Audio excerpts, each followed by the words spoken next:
बड़ा है ना। मम्मी बोली कि खिड़की के बाहर है ना बहुत बड़े बड़े घर दिखते हैं, आकाश जितने ऊंचे, और बहुत सारी गाड़ियाँ और इतने सारे लोग। मुझे जाने का है उधर मुंबई में।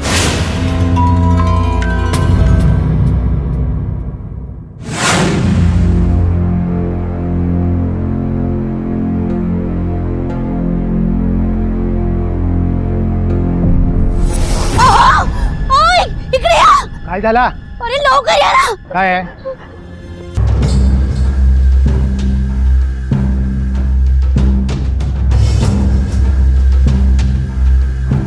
आप लोग यहीं रुकिए।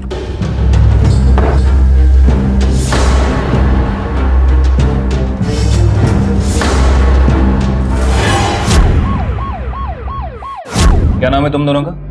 मी जयवंत साहेब आणि माझी बायको सावित्री। हम लोग रास्ते से कचरा प्लास्टिक वगैरह जमा करके बेचते हैं साहब। सुबह भी हम लोग कचरा चुन रहे थे तो हम लोग को कचरे के डिब्बे में बच्ची मिली साहब। तो तुम दोनों नहीं जानते कि बच्ची कौन है? नहीं साहब। साहिब वो कहाँ मिली वो बच्ची तुम्हें? आगे वो नेशनल स्कूल है ना, उधर ही एक कूड़ादान है, वहीं पे मिली साहिब।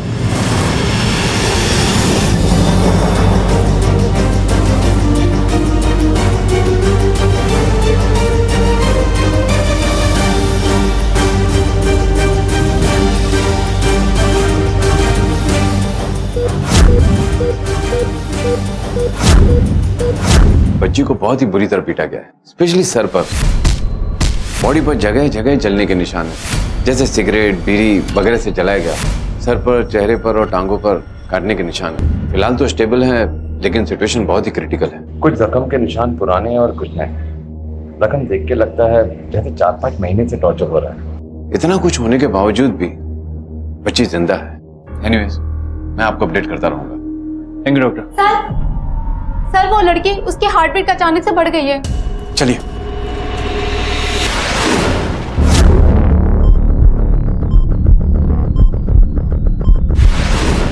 बचपन, सपनों से भरा उम्र का वो पड़ाव जब उम्मीदों के चश्मे से सारी दुनिया खूबसूरत नजर आती है। बदकिस्मती से कोमल और निष्कपट बच्चे बड़ी आसानी से औरों पर भरोसा कर लेते हैं और उनकी इसी मासूमियत का फायदा उठा कुछ दरिंदे उनका शोषण करते हैं। और कदम कदम पर जोखिम भरे इस वातावरण में माता पिता की जिम्मेदारी और बढ़ जाती है।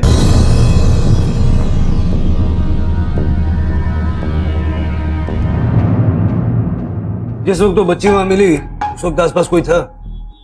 नहीं साहब, रास्ता पूरा खाली था। सुबह सुबह का टाइम था ना साहब, कोई पण नहीं था उधर। कहीं ऐसा तो नहीं कि तुम लोगों ने उस बच्ची के साथ कुछ किया और डर के मारे हॉस्पिटल ले गए? ऐसा मत बोलो साहब, देवा शपथ साहब, हम लोग ऐसा नहीं करे। तुलसी टेलर, कोल्हापुर। इसे बैग में रखो। साहब, हम लोग को एक बेटी थी, बिल्कुल उसके जितनी, 5 साल की थी, मर गई डेंगू से। उसको देखा तो हमें हमारी बेटी की याद आई। अरे कोई बगला इकडे, ए जाऊ दे। ये तो हमारी, बस और कुछ नहीं साहब। हमको लगा कि साहब उसको बचाना चाहिए साहब, हमारे बच्चे उसमें दिखा हमको। बोल रहे हैं सर, हॉस्पिटल से बच्चे के कपड़े मिले और कपड़े पर किसी तुलसी टेलर, कोल्हापुर का टैग लगा हुआ है। सर हो सकता है कि बच्ची कोल्हापुर से ही आई हो। नहीं, कभी तो यही मानकर चलना होगा कि जिस किसी ने बच्ची को वहां छोड़ दिया था उसी ने उसका वो हाल किया हो। मुझे नहीं लगता कि जयवंत और सावित्री ने कुछ किया हो, लेकिन उन पर नजर बनाए रखो। आखिर एक बच्ची इस बुरी हालत में, और कोल्हापुर के उस टेलर शॉप का पता लगाओ, शायद वहीं से कोई लीड मिल सकती है।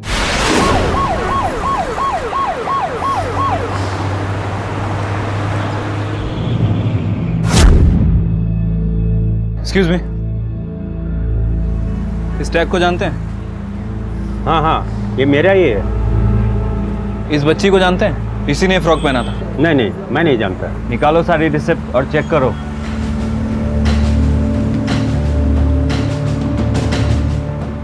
हाँ साहब, ये मिल गई। एक ये है और एक ये। ये कपड़ा तो वही है और दोनों में मेजरमेंट भी सेम है और दोनों ही 1 साल के अंदर सिले गए। मैं परी? नहीं नहीं, मैं राजकुमारी। ये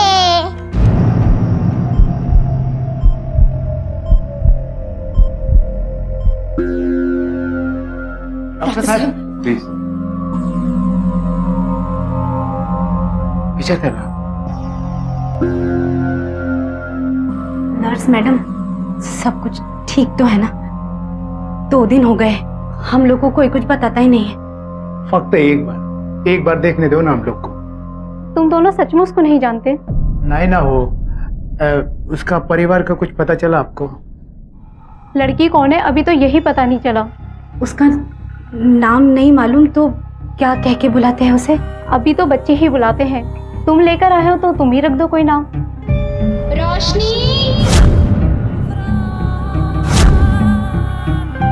रोशनी रोशनी कह के बुला सकते हैं क्या? ठीक है, तो आज से उसका नाम रोशनी।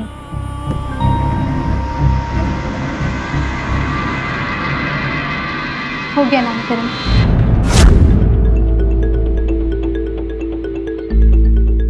हेलो सर, पिछले 1 साल में 2 लोगों ने उस कपड़े से अपनी ड्रेस सिलवाई है। दोनों का एड्रेस मिल गया, हम वहीं जा रहे हैं।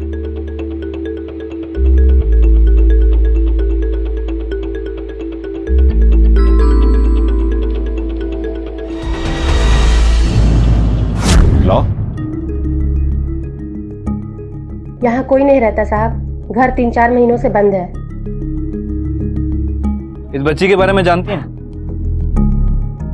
जो यहाँ रहते थे उसकी एक लड़की थी सना करके। ये वो हो सकती है पर पक्का पता नहीं। इसमें तो चेहरा ही जितना। अच्छा, ये लोग कहाँ गए, कुछ बता सकती हैं? नहीं साहब, पर यहाँ अब्बास और उसकी बाइको मुन्नी रहती थी। उसके 3 बच्चे थे। और हाँ, ये बीच वाली के जैसे दिखती है साहब। अभी कहाँ है? सर, बाप तो पुलिस के डर से गायब है और माँ वो तो किसी लायक की नहीं थी। अरे साहब, उसको तो बच्चे संभालना आता ही नहीं था। उसको ऐसा लगता था कि सब उस पर लट्टू हैं। आदमियों के साथ कुछ ज्यादा ही हंसती बोलती थी। अब्बास के गायब होने के बाद साहब, मुन्नी भी घर से गायब है बच्चों के साथ। अच्छा, आपको इनके कुछ रिश्तेदारों के बारे में पता है? रिश्तेदार का तो पता नहीं साहब, हाँ, लेकिन मुन्नी मीरज की थी। वो चंदनवाड़ी में रहती थी, मंदिर के बाजू में। ये तो जानते हैं ये आपकी नवासी सना हो सकती है। नहीं साहब, नहीं जानते। मुन्नी और अब्बास किधर हैं और उनके बच्चे, पता है कुछ उनके बारे में? संबंध तोड़ दिए थे हमने, सारी इज्जत मिट्टी में मिला दी। दूसरे धर्म में शादी करना हमारे यहाँ नहीं चलता। साहब, सब ठीक तो है ना? गप गया, क्या करने का मेरे को? उसने जो माँ बाप के साथ किया ना, उसका पाप मिल रहा है उसे। 1 साल पहले आई थी मदद की भीख मांगने। क्यों मदद चाहिए थी उसे? अलग होना चाहती थी अब्बास से, रोज मारता पीटता था शराब पीकर। और आपने मदद नहीं की उसकी? क्या करते साहब, पति है मारता है, इसमें क्या? सिर्फ आप जैसे लोगों के कारण औरतों की हालत है। खैर, मुन्नी अब्बास का कोई कॉल आए या उनके बारे में कुछ पता चले, पुलिस स्टेशन आकर बताइए। मुन्नी की कोई तस्वीर है? कोई फोटो तो ढूंढ के दे देना। फोटो दीजिए। गायकवाड़ साहब, हमें आसपास के एरिया में पूछताछ करनी होगी। हो सकता है कि मुन्नी से रिलेटेड कुछ मिल जाए। साहब, मुन्नी 6 महीने पहले मिली थी, बोली बच्ची को लेके अब्बास के पास जा रही है करके। अब्बास के पीछे और बाकी 2 बच्चे? वो नहीं मालूम साहब, उसके पीछे पुलिस पड़ी थी, वो रेप केस के मामले में। साहब, मेरी मुन्नी ठीक है ना साहब? सर, मुन्नी के 3 बच्चे हैं, सोनू, सना और जोया। सोनू 7 साल का है, जोया 2 साल की और सना 5 साल की। इसका मतलब जो बच्ची हॉस्पिटल में एडमिटेड है वो सना हो सकती है। हो सकती है सर, क्योंकि कोल्हापुर में मुन्नी के कैरेक्टर पे बहुत सारे लोगों ने उंगलियां उठाई। बट सोचने वाली बात यह है कि अगर मुन्नी कोल्हापुर से है तो सना मुंबई कैसे आई? नहीं, कहीं ऐसा तो नहीं है कि ये मुन्नी अपने सारे फैमिली को खत्म करके पैसे वैसे लेके भाग गई और एक सना ही है जो बच गई। हो सकता है सर, क्योंकि अब तक के बयान में अब्बास और मुन्नी इन दोनों के रिलेशन अच्छे नहीं है और मुन्नी अब्बास से अलग भी होना चाहती थी। अलग होना चाहती थी अब्बास से, रोज मारता पीटता था शराब पीकर। बट सर, एक बात समझ में नहीं आ रही, अब्बास के कोल्हापुर छोड़ने के बाद मुन्नी और बच्चे उसी के साथ क्यों होली? साहब, वो मुन्नी अब्बास के पीछे गई थी साहब। जो आदमी उसको मारपीट करता था, जिससे वो अलग होना चाहती थी, उसी के पास चली गई। अपने हस्बैंड से छुटकारा पाने का मौका उसने खुद ही गवा दिया।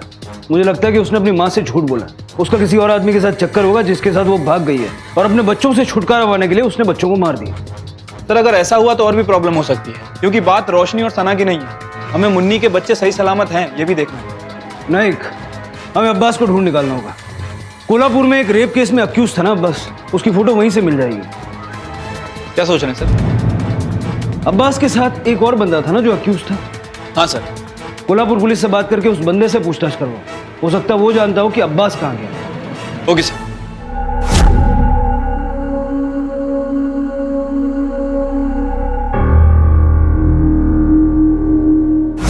मेरे को क्या पता वो साला किधर है साहब। अगर पता होता तो पहले पकड़वाता ना उसको। वो तो साहब झूठा है अब्बास, वो मेरे को इधर फंसा के खुद निकल लिया। ठीक है, मत बता। मैं तो सिर्फ तुझे एक चांस दे रहा था। अगर अब्बास को पकड़ने में हमारी मदद करेगा तो कानून से थोड़ा राय मिलेगा तुझे। सजा भी थोड़ी कम हो सकती है, मतलब गारंटी तो नहीं है, लेकिन हो सकता है। आगे तेरी मर्जी। रख रहे इसको। साहब एक मिनट, पूरा पक्का तो नहीं, लेकिन अब्बास की मौसी का बेटा रहता मुंबई में करीब, वो बोलता था कि उसके पास जाएगा। करीम मुंबई, और कुछ? और सर ये भी बताया कि करीम लेदर मार्केट में काम करता है। Leather market, Dharavi.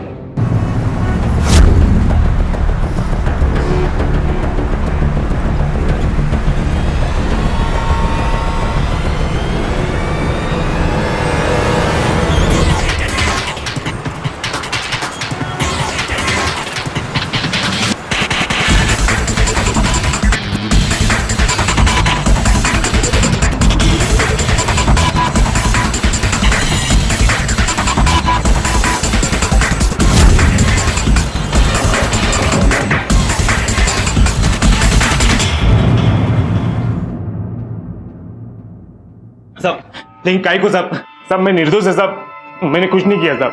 निर्दोष है तो भाग क्यों रहा था? सब क्योंकि मेरे को लगा वो रेप केस के चक्कर में आप लोग मेरे पीछे आए करके। सब वो सब सुन नहीं किया था सब मैं निर्दोष है सब। वो देख, वो तेरी बेटी सना ही है ना? सब देख गौर से। सब प्लीज मेरे को जाने दो सब। लाइफ में मैंने बहुत बुरा किया सब, लेकिन इतनी छोटी बच्ची की हालत सब मैंने नहीं किया सब। और सब वैसे भी लड़की का चेहरा कहाँ ठीक से दिख रहा है। ये मेरी बेटी सना मुझे नहीं लगती, मतलब मैं यकीन के साथ नहीं कह सकता हूँ सब। कांस्टेबल, ब्लड टेस्ट लो इसका। अब डीएनए रिपोर्ट ही बताएगी कि तेरी बेटी सना है या फिर नहीं। लॉकअप में डालो। प्लीज मेरे को जाने दो ना सब प्लीज ना सब।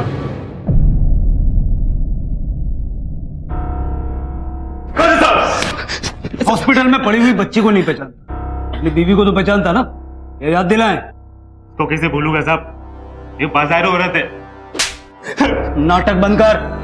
ये मुंबई आए थे ना तेरे से मिलने? ये आई तो थी, लेकिन सब मुझसे मिलने नहीं, किसी और काम से आई थी।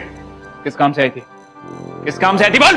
साहब मुझे मुंबई में आए सिर्फ 2 महीने हुए कि करीम ने मुझे बोला कि चल तुझे घुमा के लाता हूं, तो वो मुझे रेड लाइट एरिया लेके गया साहब। और उधर देख अब्बास, तो जन्नत में लाया हूं, जो आइटम पसंद है चला जा। हाय हीरो, इधर आ। क्या अच्छी नहीं लगी क्या मैं तुझे? देखो मेरे से अच्छी कोई मिलेगी भी नहीं। आना, रुक जा जरा, किधर जा रहा है जाना?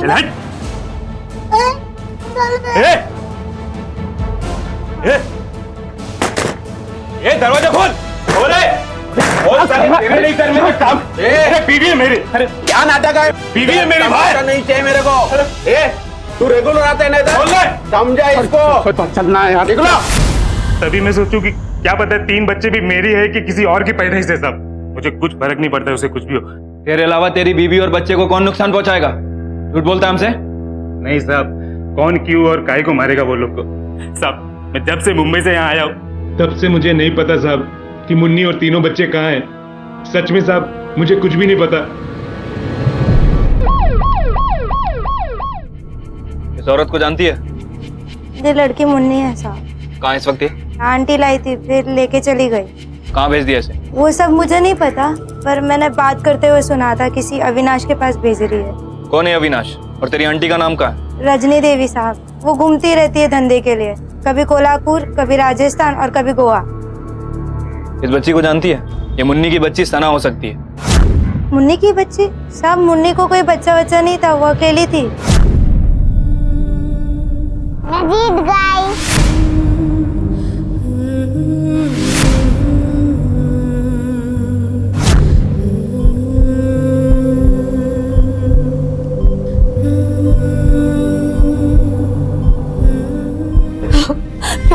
होगा तो नहीं ना? काय नाही होणार आहे, तू काळजी करू नकोस. मैडम क्या हो मैडम? आप तो बोले कि रोशनी एकदम ठीक है, फिर अचानक अभी नहीं. आप बोले थे. ऐसी नाजुक हालत में रोशनी और सना की एक एक सांस किसी चमत्कार से कम नहीं थी. उसका इलाज कर रहे डॉक्टर, नर्सेज और एक नया जीवन देने वाले सावित्री और जयवंत, देखते ही देखते सभी के दिलों में उसने अपनी एक खास जगह बना ली थी. एक तरफ जहां इतने सारे अनजान लोग उसकी सलामती की दुआ कर रहे थे, वहीं अगर ये बच्ची वाकई में सना थी तो उसके अपनों ने ही उसे पहचानने से इनकार कर दिया था. इसे वक्त की विडंबना नहीं तो और क्या कहें. क्या रोशनी ही सना थी? अगर हाँ तो कहां थी उसकी मां मुन्नी? कहां थे उसके भाई बहन? क्या वो जीवित थे, सुरक्षित थे, या फिर किसी खतरे में थे? सर ये रजनी ग्रांट रोड में रहती है, धंधा उसका पति संभालता है, कभी कभार ही वहाँ पे आती है. और सर पूछताछ से पता चला है कि मुन्नी किसी अविनाश नाम के आदमी के साथ. मैंने बात करते हुए सुना था किसी अविनाश के पास भेज रही है. अविनाश कोई दलाल होगा. कहाँ है वो? सर कहाँ है और कौन है अभी तक पता नहीं चला. इस रजनी के ग्रैंड रोड वाले घर का सर्च वारंट निकलवाओ और कोना कोना चेक करो. वहां से हमें कोई लीड मिल सकती है जो हमें रजनी या मुन्नी तक पहुंचा सकती है. Okay sir.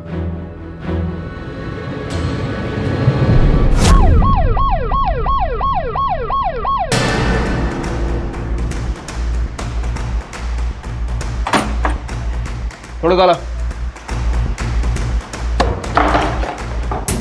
कोना कोना छान मारो, एक भी चीज छूटना नहीं चाहिए. इधर देखो.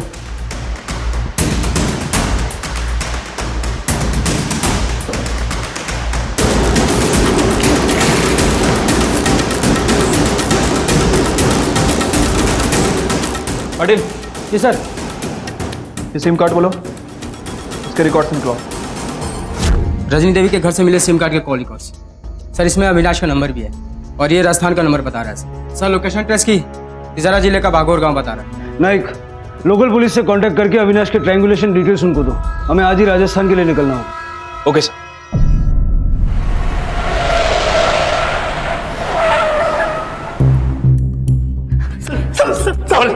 बाल कहाँ है मुन्नी? तुम्हारे धंधे के लिए नहीं भेजा साहब, धंधे के लिए नहीं भेजा साहब. पैसे लिए साहब मैंने, लेकिन साहब शादी करवाने के लिए साहब मैंने. शादी? हाँ साहब शादी. साहब वो गांव में छोरे काम है साहब, और शादी के लिए लड़के ज्यादा, तो साहब बहुत बार दूसरे गांव से लड़कियां खरीदनी पड़ती साहब शादी के लिए. सच्ची साहब, झूठ नहीं बोल रहा साहब. किसे बेचा? क्या साहब? किसे बेचा मुन्नी को? भुवन सिंह साहब. साहब मेरा चचेरा भाई है साहब. 3 लाख रुपए लिए सब मुन्नी के लिए. सब वो बागोर में रहता साहब. नाइक, इस मामले की जांच पुलिस को मुंबई से कोल्हापुर और अब राजस्थान तक ले आई थी. पुलिस को एक अहम बढ़त हासिल हुई थी. अविनाश पकड़ा गया था. अब उसके जरिए वो जल्द ही मुन्नी तक पहुंचने वाले थे. पुलिस क्या हुआ सर? भुवन सिंह. जी मैं ही भुवन सिंह हूँ. मुन्नी को बुलाओ. मुन्नी? मुन्नी नाम का यहाँ कोई नहीं रहा. अच्छा, तेरे घर जरा अंदर से देख लेते हैं. अगर मुन्नी अंदर हुई तो लंबे टाइम के लिए अंदर जाएगा. बुलाता हूँ सर.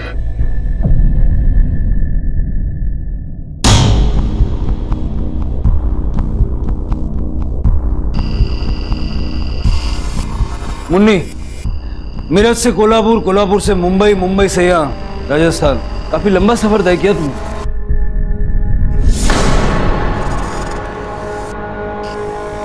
सना तुम्हारी बेटी है ना?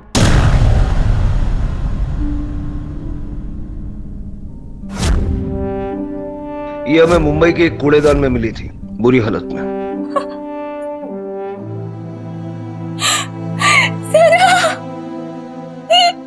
क्या हो गया? यही तो हम तुमसे पूछने आए. सोनू और जोया कहाँ हैं? या उन्हें भी मार दिया? मैं क्यों मारूंगी? मैं तो इतने महीनों से मैं खुद उनके बारे में सोच रही हूँ कि कहाँ होंगे, कैसे होंगे.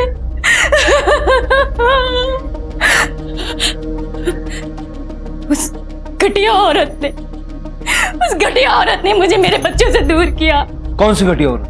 वो रजनी. धंधा करती है वो. मेरी जिंदगी बर्बाद करके रख दी और अब मेरे बच्चों को मुझसे छीन लिया.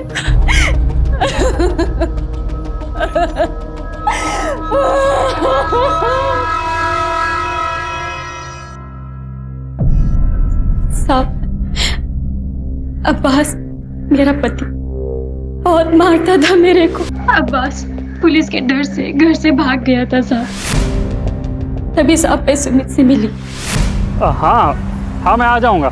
थैंक यू सर, रखता हूँ। Thank you so much.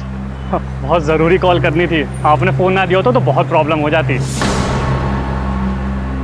Thank you. बहुत अच्छा था वो, प्यार से बात करता था, हम सबकी फिक्र करता था वो, मेरे बच्चों की, बिल्कुल जैसे उसी के बच्चे हो।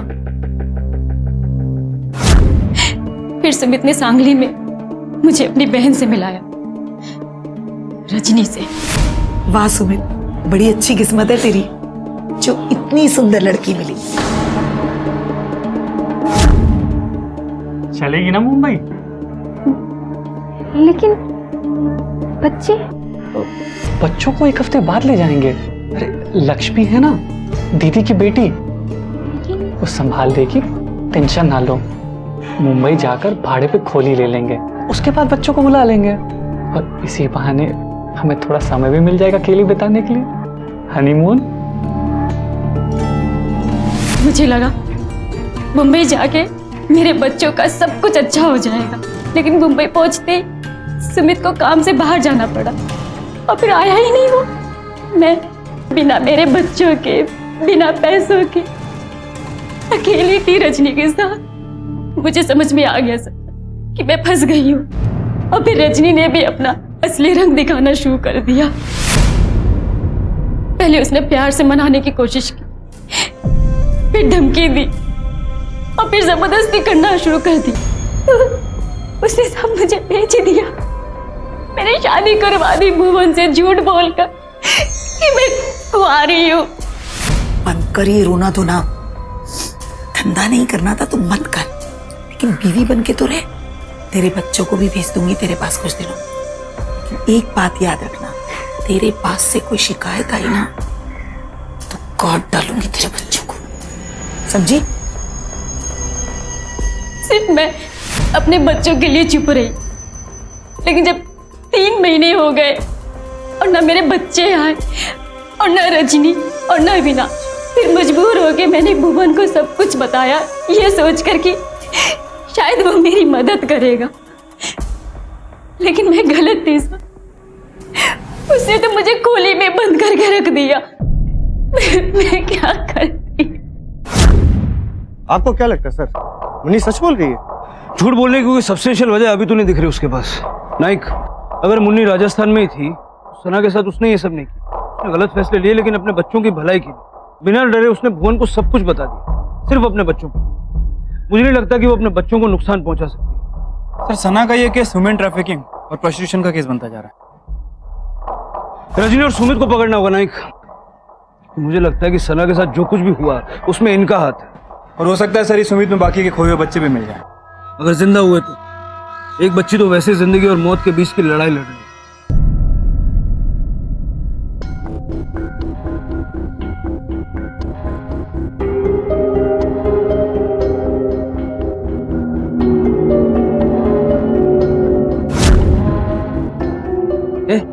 कौन है तू? यहाँ क्या कर रही है? वो बच्चे को देख रही थी। देख लिया ना, चल जा। एक और रोशनी मौत से लड़ रही थी, पर उसकी हिम्मत देखकर ऐसा लग रहा था कि वो मौत से नहीं, मानो वो अपने साथ हुए हर अत्याचार का मुंह तोड़ जवाब दे रही हो। और दूसरी तरफ थी रोशनी पर नजर रख रही वो अपरिचित लड़की। वहीं मुन्नी के बयान के बाद पुलिस ने अपनी जांच कुख्यात रजनी देवी की खोज पर केंद्रित कर दी, और पुलिस के इस काम को अंजाम देने में उनकी मदद करने वाला था अविनाश, रजनी का सहायक, जो कि राजस्थान में पकड़ा गया था। मुझे क्यों मार रहे हो साहब? मैंने तो मुन्नी को हाथ तक नहीं लगाया साहब, मैंने तो उसके भले के लिए शादी करवाई साहब। उसके भले के लिए या फिर पैसे लेकर अपने भले के लिए? मुन्नी के बाकी के 2 बच्चे कहाँ हैं? मुझे नहीं पता साहब, मैं तो उससे मिला भी नहीं साहब, सच्ची बोल रहा हूँ साहब। सुमित का सर जी मुझे नहीं पता साहब, वो लोग सब मुंबई में होंगे सर, मैं नहीं मुंबई गया साहब। सर रजनी का जो उसने नंबर दिया था वो डीएक्टिवेट है। क्या रे? सब मुझे नहीं मालूम साहब, सब वो नंबर बदलती रहती साहब। ठीक है, इसको ये रहने दो, खाना पीना मत देना, सोना भी मत देना। जब लॉकअप के चूहे परेशान करेंगे तो शायद याद आ जाएगा। साहब लॉज साहब वो जेपी लॉज में अक्सर रुकती है साहब, आपको वहीं से उसका नंबर मिल जाएगा साहब। सच्ची बोल रहा साहब इस बार में।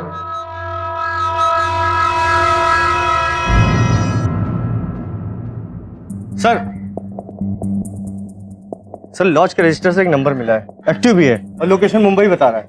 सर ये रजनी बड़ी शातिर लगती है, अगर मुंबई में भनक हो गई कि हम उसे ढूंढ रहे हैं तो इस बार फिर से हाथ से निकल जाएगी। नहीं नायक, अब तक वो औरों को फंसा दी रही है, अब उसके फंसने का टाइम आ गया। अविनाश का मोबाइल लेकर आओ।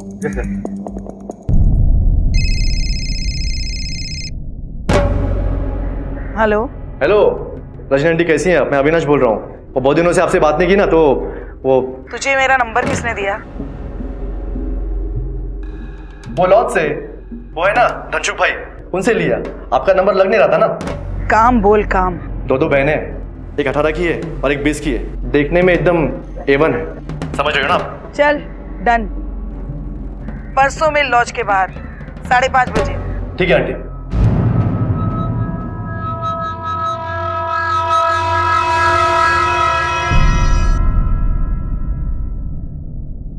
अरे अविनाश खड़ा क्या है? बैग पकड़ मेरा।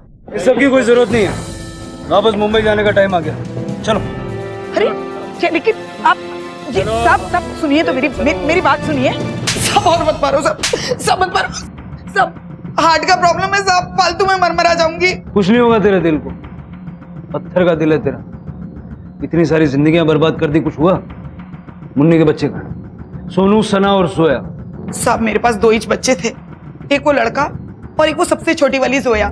साहब मैं तो बिजनेस के लिए बाहर जाती थी, वो प्रोमिला को रखा था साहब उनकी देखभाल के लिए। टांगली से बच्चों को मुंबई ले जाकर खिला पिला रही थी, बेचना चाहती थी ना उन्हें? हाँ साहब, पर साहब कसम से मेरे को नहीं पता वो बच्चे कहाँ हैं। मैं बाहर गई थी, भोपाल गई, उसके बाद कोल्हापुर, फिर वहां से गोवा। वहां से मैंने प्रोमिला को फोन भी किया था साहब, लेकिन वो फोन ही नहीं उठा रही थी। फिर मैंने एक आदमी को भेज के घर में दिखवाया, वो बोला कि घर लॉक्ड है। मेरे को नहीं पता। सोनू और जोया तेरे पास, सना का हाथ से निकल गई साहब। वो पार्टनर हरामी निकला, धोखा दे गया, लेके चला गया सना को साहब। सुमित की बात कर? हाँ साहब। कहाँ है वो? मेरे को नहीं पता, जब से उसने दगा दिया ना तब से मेरी बात ही नहीं हुई उससे। साला फोन नंबर भी बदल लिया उसने। बस साहब।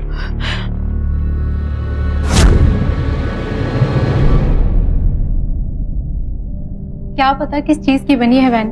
अच्छा है कि हार नहीं मानती। ए ताई, देख डॉक्टर आ रहे हैं, ठीक से बात कर। हाँ? डॉक्टर साहब, कहिए क्या बात है? वो रोशनी जब ठीक हो जाएगी तो हम लोग उसे ले जा सकते हैं क्या? ऐसा नहीं डॉक्टर साहब, बराबर गोद लेके कानूनी कार्रवाई करके ऐसा। देखिए ये कस्टडी मैटर है और हॉस्पिटल इसमें कुछ भी नहीं कर सकता। और जहां तक मुझे पता चला है बच्ची के माँ बाप शायद जिंदा है। आपको ये मामला उन्हीं के साथ सुलझाना होगा।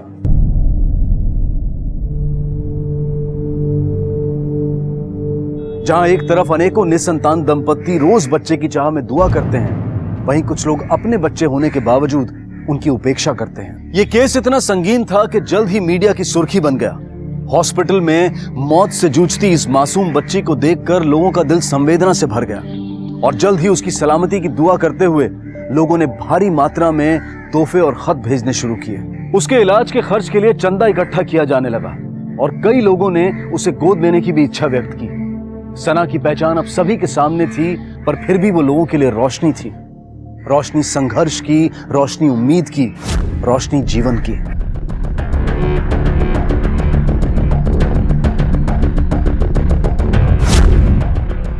रोमिला दत्ता, जोया और सोनू कहाँ हैं?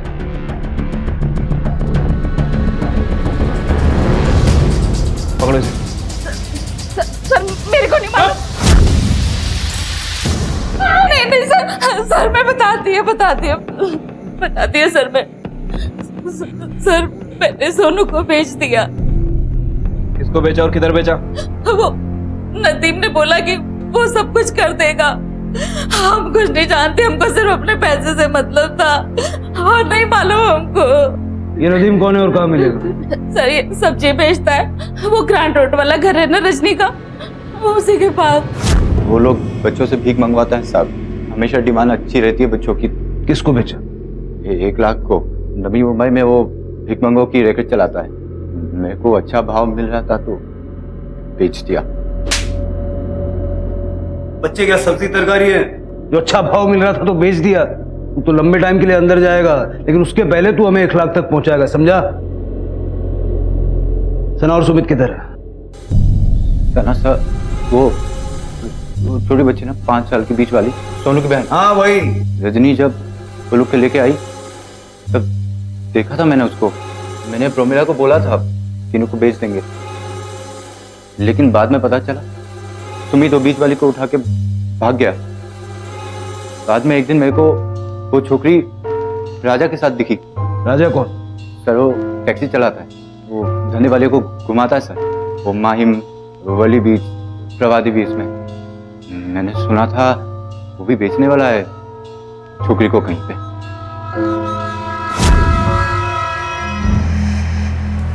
एक लाख, चल पुलिस स्टेशन, पकड़ो इसे।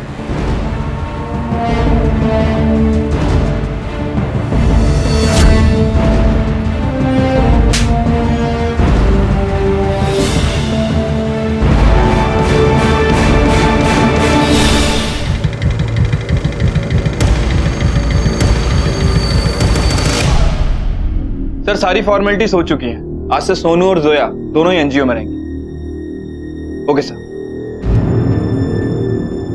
सना हमारे पास ही थी कुछ दिन के वास्ते, गोद लेने वाले थे हम उसको। हमारा कोई बच्चा नहीं है ना। तुम जानती हो तुम्हारा पति क्या काम करता है? धंधा करने वाली औरतों को अपनी टैक्सी में घुमाता है, पिकअप एंड ड्रॉप। उसका किस किस से कनेक्शन है ये सब हम जानते हैं, इसलिए हमें ये मत बताओ कि वो सना को घर गोद लेने के इरादे से लाया था। नहीं साहब, ये सच नहीं है, कसम से। उसने मुझे यही बोला और तभी तो मैं बहुत खुश थी। फिर क्या हुआ सना को? साहब मुझे कुछ नहीं मालूम। जैसे मुझे पता चला कि राजा का किसी और के साथ चक्कर चल रहा है, मैं उसे छोड़ अपनी अम्मी अब्बू के पास मुमरा लौट गई। सना को भी वही छोड़ दिया। मतलब तुम्हें नहीं मालूम कि सना कहाँ है? टीवी वगैरह नहीं देखती तुम? मुंबई सेंट्रल हॉस्पिटल में एक बच्ची है, जानती हो इसके बारे में? ये सना है? किसने किया ये?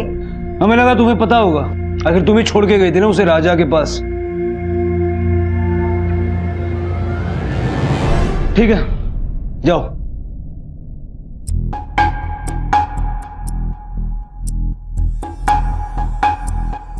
सर मुझे लगता है कि वाकई राजा पे भरोसा कर बैठी थी कि वो सना को गोद लेने के लिए लाया। बच्ची के बिकने तक घर पे जो रखना था, इसके लिए ये बहाना बनाया होगा। सर राजा की बीवी को पता नहीं कि वो कहाँ है। टैक्सी भी कई दिनों से बंद है, फोन भी बंद है। सर पता करता हूँ इस राजा के बारे में। अपुने से ड्राइवर से दूर रहता साहब, जो धंधा करने वाली औरतों को अपनी गाड़ियों में घुमाते हैं। राजा को जानता है? पता है ना साहब, राजा भाई वडाला के रहमानी चाल में तो रहता है। रहमानी चौर? वो तो साइन में रहता है। क्या बात कर रहे हैं, मैंने खुद उनकी टैक्सी बना के छोड़ के आया है। एड्रेस बता सकता है कहाँ छोड़ा था? हाँ बता सकता है ना साहब। चल।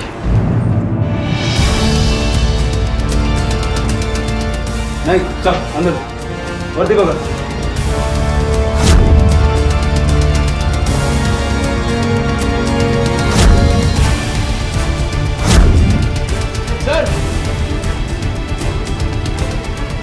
सर ये देखिए, ऐसा लग रहा है बाथरूम में किसी ने खून धोने की कोशिश की है।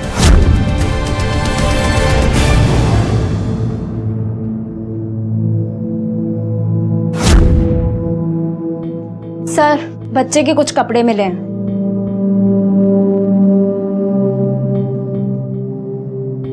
आप में से किसी को पता है कि राजा किधर है? साहब काफी टाइम हो गया उसे देखे हुए। किसी छोटी बच्ची को यहाँ देखा है? 5-6 साल की, सना नाम है उसका। 5-6 साल तो नहीं साहब, लेकिन 15-16 साल की एक लड़की आती जाती थी यहाँ, और साहब शायद वो इधर ही रहती थी। चेहरा देखा है उसका? ब्यौरा दे सकते हो? हाँ साहब देगा ना। नहीं, स्केच आर्टिस्ट को बोलो और ये कमरा सील करवा के फॉरेंसिक टीम को बोलो। Okay sir.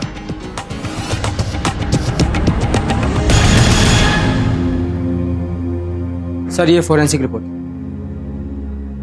सर रिपोर्ट के हिसाब से सना उस दिन रूम में ही थी। बाथरूम में गिरा खून सना का ही है। नहीं कि 15 साल की लड़की, ये है कौन? सर कहीं ऐसा तो नहीं कि बीवी के जाने के बाद सना को इस लड़की के पास राजा ने छोड़ा?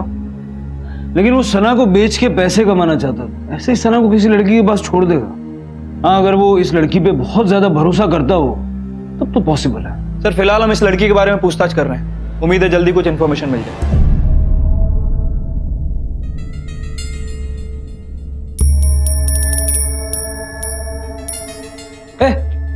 रुक, कौन है तू? वो न्यूज़ में इस बच्चे के बारे में देखा था और मैं इधर आई थी तो सोचा एक बार उसे देख लूं। ठीक है, नेक्स्ट टाइम से परमिशन लेकर आने का। ये लड़की ठीक तो हो जाएगी ना? क्या मालूम, सब ऊपर वाले के हाथ में। अच्छा चल तू चल यहाँ से।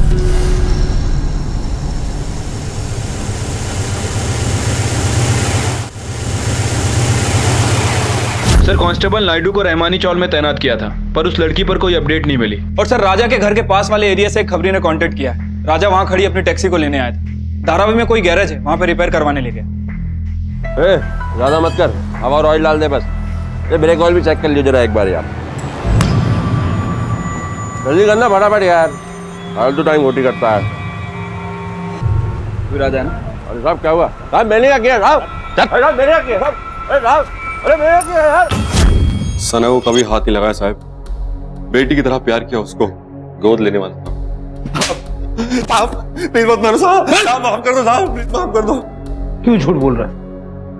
हम जानते हैं तू बच्ची को बेचने वाला था। हाँ साहब बेचने वाला था उसको मैं, उसी से तो पैसे मिलने वाले थे मुझको। कुछ किया ही नहीं तो भाग क्यों रहा था? अरे साहब कर्जा था मेरे पे, ढूंढने पड़े थे मेरे पीछे।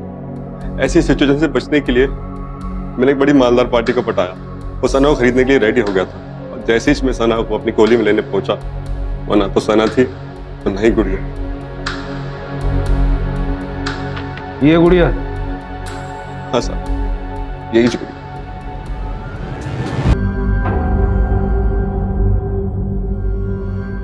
डॉक्टर साहब,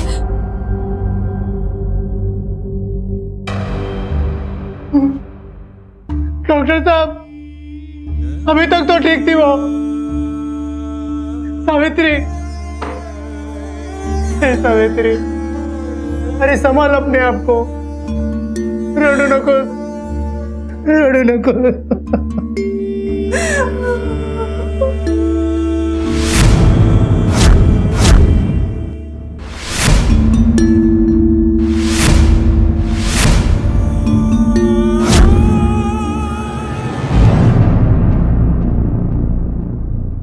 बोल रहा है सर वो Sana, sir she is no more. Sir एक कार्डियक अरेस्ट है और इस बार वो बच नहीं पाई। इस न्यूज को बाहर फैलने मत देना। Okay sir.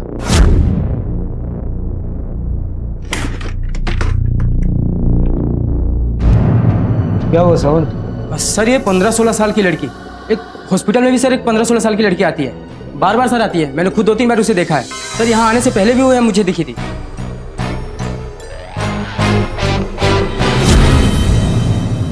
सर आपको लगता है वो लड़की आएगी? जरूर आएगी सावंत, नजर रखो। अगर उस लड़की को सर पता चल गया हो तो? नहीं हो सकता, क्योंकि मीडिया में अभी तक ये खबर छपी नहीं है और उसे पता है कि सना की हालत काफी क्रिटिकल है। तुम वहां नजर रखो, मैं इधर हूँ। जी सर।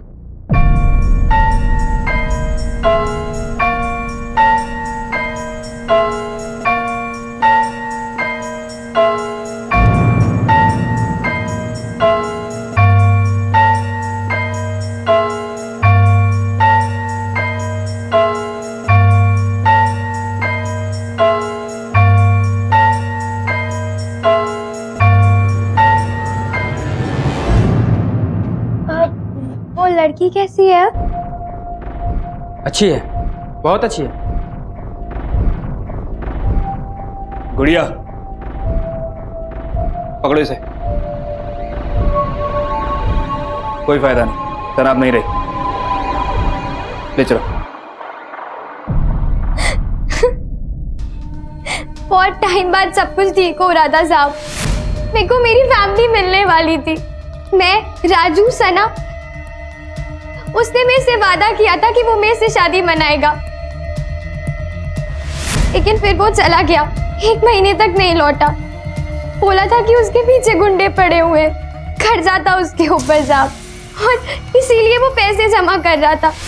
उसी ने कहा था कि सना का ध्यान रखना, मेरे को अच्छी लगती थी। बाद में मैं बहुत डर गई साहब। राजू को ढूंढते हुए कुछ गुंडे आए थे, उन्होंने मुझे भी धमकी दी थी। मेरे को लगा कि राजू मेरे को धोखा दे के भाग गया। उसने मेरा फायदा उठाया, मुझे गुस्सा आ गया और ऊपर से सना उसे खांसी बुखार था, चुप होने का नाम ही नहीं ले रही थी, रोई जा रही थी। उसके बाद मैंने उसे कूड़ेदान में फेंक दिया। कसम से साहब, कसम से मैं उसे मारना नहीं चाहती थी, गलती से हो गया मुझसे। वो तो मैंने खबर छपी हुई देखी, इसीलिए मैं उसे हॉस्पिटल में मिलने आई थी। साहब मैं उसको मारना नहीं चाहती थी, अच्छी लगती थी मेरे को, वो बहुत अच्छी थी वो। इस मामले में जांच द्वारा आखिरकार पुलिस ने 10 लोगों को देह व्यापार, बाल शोषण तथा अन्य आरोपों में गिरफ्तार किया।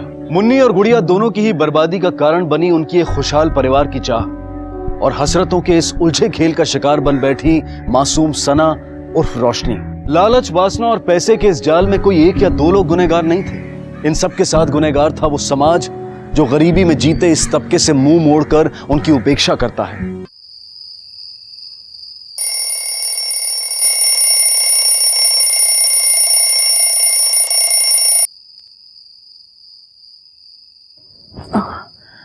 सुनिए, उठिए ना, 4 बज गए।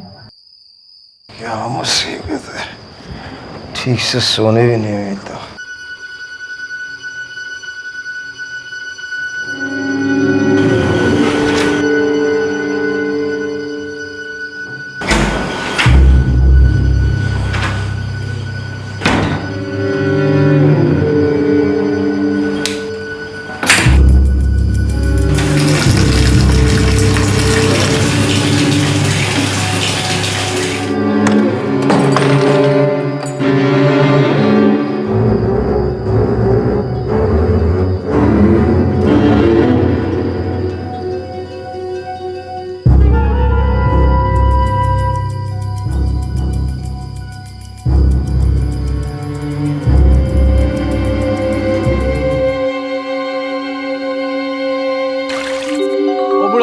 अरे सुनना बुढ़ाऊ, अगर नहीं देखेगा तो रोज कचरा साफ करना पड़ेगा। रस्सी जल गई लेकिन ऐठन अभी नहीं गया। कहते हैं कि इंसान की पहचान उसके व्यक्तित्व और उसके विचारों से ही होनी चाहिए, ना कि इस बात से कि वो कौन है, कहाँ का रहने वाला है, किसका बेटा है, किसका भाई है या किसकी बहन है। दुनिया में सबसे बड़ा रिश्ता होता है इंसानियत का, और इंसानियत ही हम सब की पहचान है।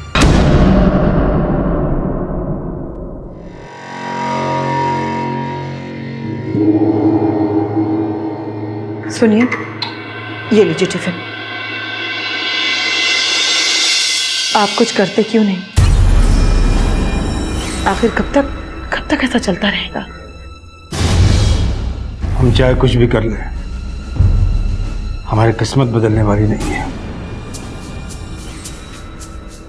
कहाँ जा रहे हो सुमेधा? इससे कहीं बाहर मत जाने दो। लेकिन पापा। लेकिन कुछ नहीं, हम जो कह रहे हैं वो सुनो।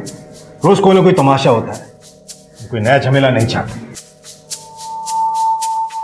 मम्मी पापा को समझाओ ना, हम कब तक लोगों से डर कर ऐसे घर में कैद होकर रहेंगे? तेरे पापा ने हमसे ज्यादा दुनिया देखी है। जो तेरे पापा बोलेंगे वही इस घर में होगा। हे भगवान, टिफिन।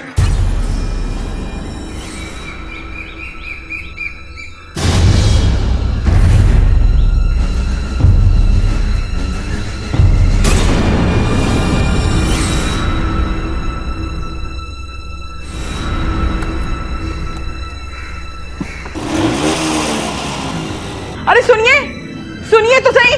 अरे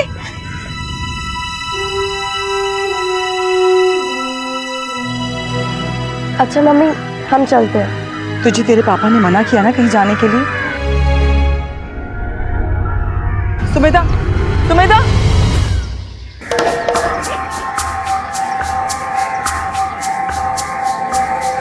क्या हुआ माँ? पापा टिफिन ले जाना भूल गए क्या? हाँ बेटा। कोई बात नहीं, आप हमें दे दो, हम कोचिंग सेंटर जाते हुए पापा को दे देंगे।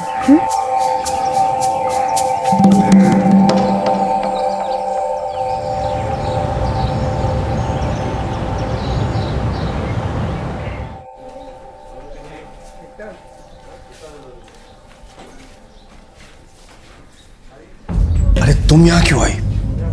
पापा टिफिन ले जाना भूल गए थे, वही देने आई।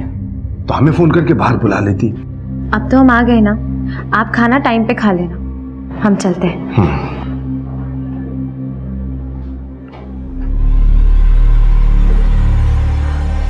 ब्रज किशोर जी, ये आपकी बड़ी बेटी थी ना? काफी बड़ी हो गई है। हमारा मतलब लड़की की शादी समय रहते कर देना चाहिए। देखिए मिश्रा जी, हमें अपनी बेटी की आपसे ज्यादा फिक्र है। आप अपना काम कीजिए, हमें अपना करने दीजिए। अरे आप तो बुरा मान गए। हम कह रहे थे कि हमारे मौसेरे भाई का लड़का भी शादी लायक हो गया है। आप कहें तो रिश्ते की बात चलाऊं? हमें मैनेजर साहब से काम है सारा।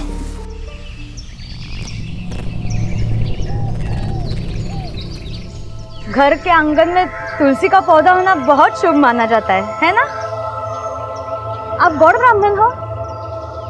जी हम भी गौड़ ब्राह्मण ही हैं। हमारे बहन का बेटा बड़ी कंपनी में मैनेजर है। कहो तो आपकी बड़ी बेटी रोहिणी, उसकी शादी के लिए वहाँ पे बात चलाओ।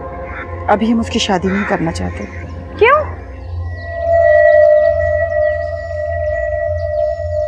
इस क्यों का जवाब तो इस पूरे मोहल्ले को नहीं मिला आज तक।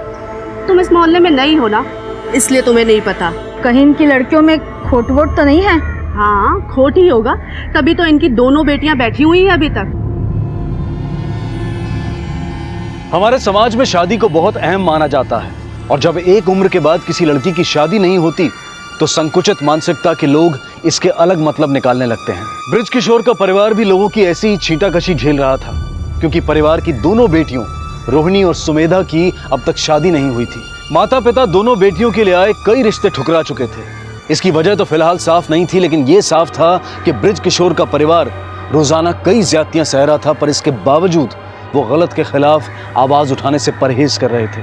कहते हैं कि गलत करना तो बुरा होता ही है, लेकिन गलत सहकर खामोश रहना नई मुसीबतों को न्योता देने जैसा होता है।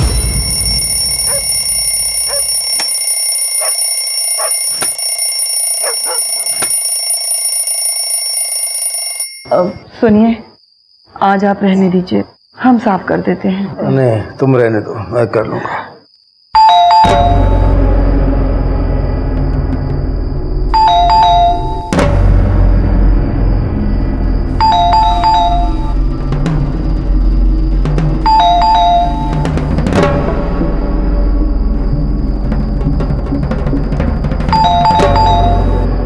कौन है? पुलिस, दरवाजा खोलिए। पुलिस? अभी?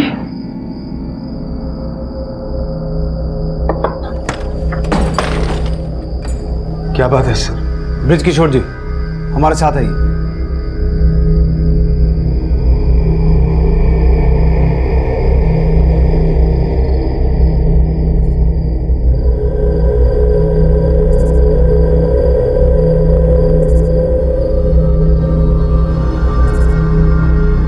आपके पड़ोसियों ने हमें फोन किया था कि आपके घर के पास से कुत्तों के भौंकने की आवाजें आ रही हैं। जब यहाँ आके देखा तो कुत्ते ये गड्ढा खोद रहे थे और गड्ढे में से इस बच्चे की लाश मिली। किसका बच्चा है ये आप क्या बोल रहे हैं सर? हमें नहीं मालूम ये किसका बच्चा है सर। लेकिन बच्चे की लाश आपके घर के पास से मिली है। बच्चे को मार के यहाँ क्यों गाड़ा? हमने नहीं मारा इसे सर, हम इस बच्चे के बारे में कुछ नहीं जानते। हम सच कह रहे हैं सर, कोई हमें फंसाना चाहता है। आप आइए सर हमारे साथ, हम आपको कुछ और दिखाते हैं। आइए आइए सर, आइए। यहाँ आइए, ये हमारा स्कूटर देखिए सर, इस पर जो कुछ जनाब जनाब लिखा हुआ है ये सब हमारे पड़ोसियों ने लिखा हुआ है सर।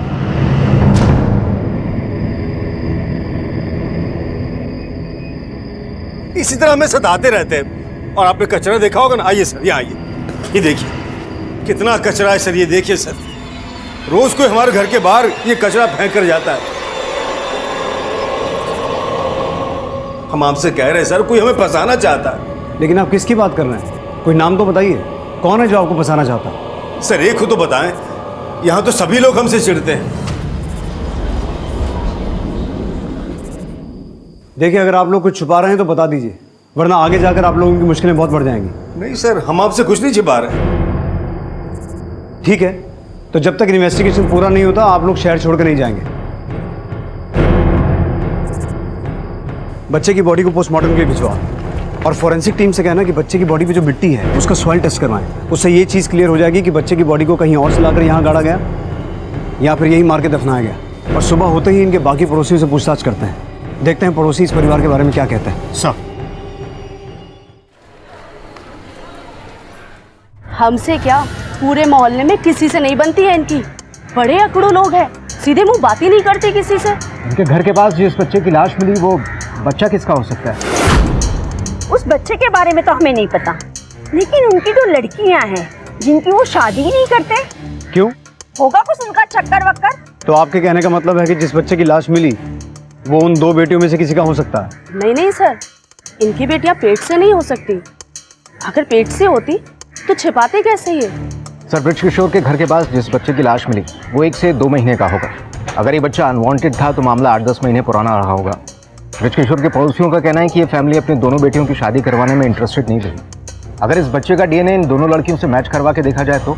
नहीं सिन्हा, जब तक कुछ स्ट्रॉन्ग एविडेंस ना हो कोर्ट भी उन लड़कियों का डीएनए टेस्ट करवाने की परमिशन नहीं देगा, क्योंकि ऐसे केसेस में लड़कियां अगर इनोसेंट भी हों तो भी सोशली एक्यूज समझी जाती हैं, जो कि एथिकली करेक्ट नहीं है। फिलहाल तुम इस फैमिली पर नजर रखो, उनसे जुड़ी हर इन्फॉर्मेशन निकालो, देखो शायद कोई क्लू मिले। और ये भी पता करना है कि इस मोहल्ले में कोई ऐसा है क्या जो इस फैमिली को बदनाम करने के लिए ऐसा कोई कांड करे। तब तक मैं ब्रिज किशोर के ऑफिस होके आता हूँ। सर सुनिए, भगवान पे भरोसा रखिए। जब हमने कुछ किया ही नहीं है तो हमें क्यों कोई फंसाएगा? तुम जानते नहीं हो बसो, ये पुलिस के चक्कर बड़े बुरे होते हैं। और इसी डर से आपने पुलिस कंप्लेंट नहीं की, लेकिन अब हमें समझ में आया कभी कभी ज्यादा सहन शक्ति ना मुसीबत का घर बन जाता है। पता नहीं भगवान हमसे कौन से जन्म का बदला ले रहा है।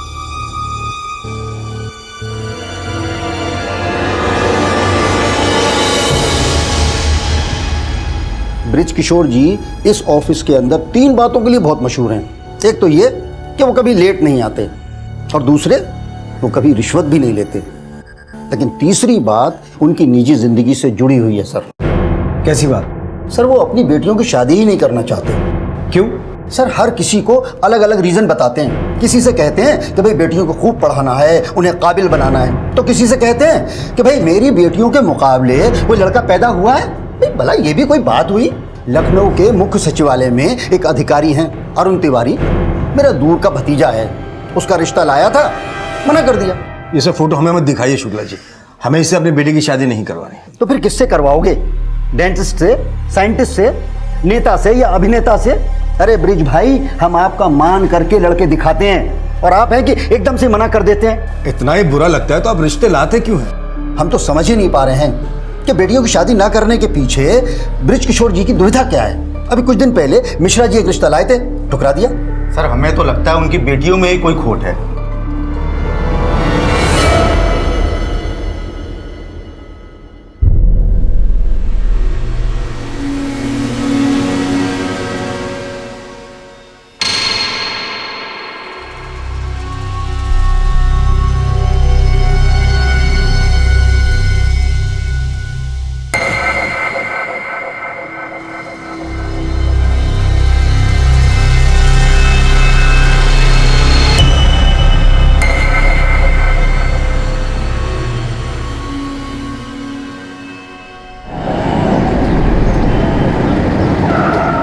सर, ब्रिज किशोर के अड़ोस पड़ोस वालों को तो मैं नहीं जानता, लेकिन मोहल्ले के कुछ लड़के हैं, उनकी बेटियों को अक्सर परेशान करते रहते हैं। Hello madam. नमस्ते। अरे सुनो ना। रुकिए तो मैडम, कहाँ जा रही हैं आप?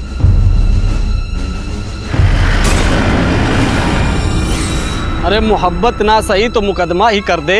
तारीख दर तारीख मुलाकात तो होती है। वाह वाह पिंटू भाई, तुम सबको तारीख दिलवा दो। चलो। तुम में से कौन ब्रिज किशोर की बेटियों के साथ छेड़छाड़ करता है?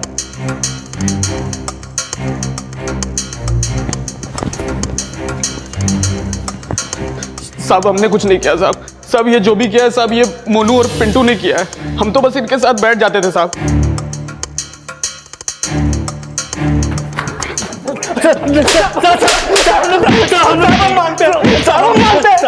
मानते हैं कि ब्रिज जी के घर के आगे कचरा हम फेंकते हैं साहब, लेकिन उनके घर में कोई बच्चा नहीं गाड़ा हमने साहब।